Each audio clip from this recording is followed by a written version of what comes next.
Et on poursuit avec le second volet de notre série sur Ozan-Noizan.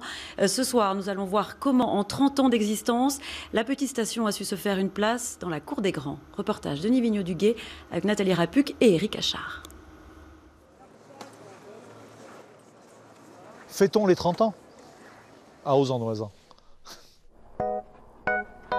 30 ans plus tôt, le petit village de Ozan-Noizan vit une véritable révolution.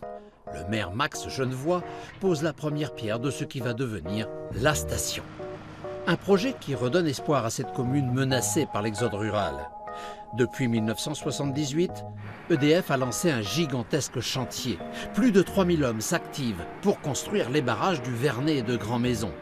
Une formidable bouffée d'oxygène pour Oz qui va bénéficier de retombées fiscales bien plus que conséquentes. La houille blanche s'est transformée en or blanc. Sans la manne EDF, que nous a amené EDF lors de la construction de ces barrages, on n'aurait pas pu réaliser la station d'Oz.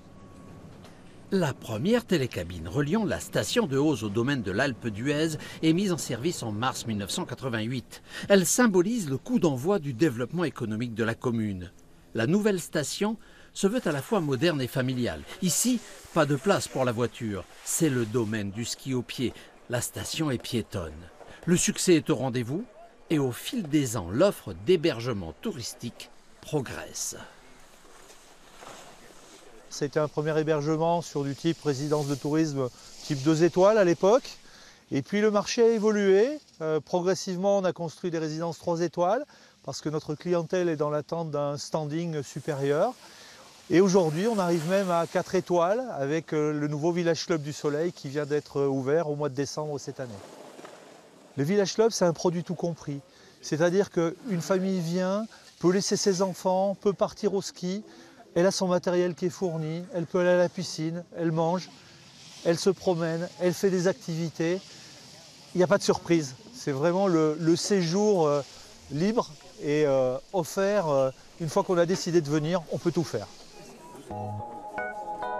Oz veut préserver son image de station à la fois jeune et capable d'accueillir tous les clients de 7 à 77 ans. C'est dans cet esprit que s'est ouvert il y a quelques semaines le Mountain Hostel, un nouveau type d'hébergement censé favoriser les échanges et l'ouverture. L'hostel mixe le principe de l'hôtel et de l'auberge de jeunesse nouvelle génération.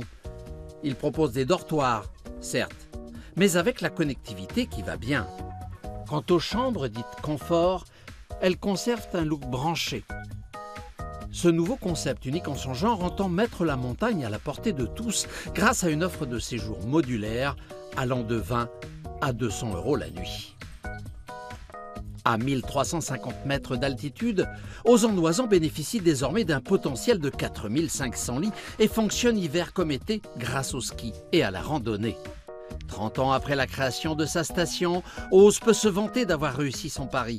La commune dispose d'un formidable outil économique et le village a retrouvé, lui, une nouvelle jeunesse à tous les sens du terme.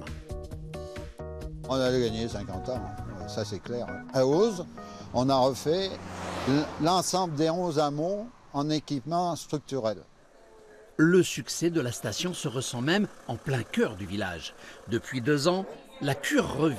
L'auberge municipale, qui compte 5 chambres et 25 tables, est tenue désormais par un jeune couple de Hollandais qui a décidé de s'installer ici à demeure. La qualité de leur hébergement et de leur cuisine a dépassé les frontières, une solide réputation qui leur assure une clientèle particulièrement fidèle. Maintenant, il y a la Belge, bien sûr, mais après, il y a les vacances de Paris, des Français, il y a l'anglais, il y a le néerlandais aussi. C'est un bon mix.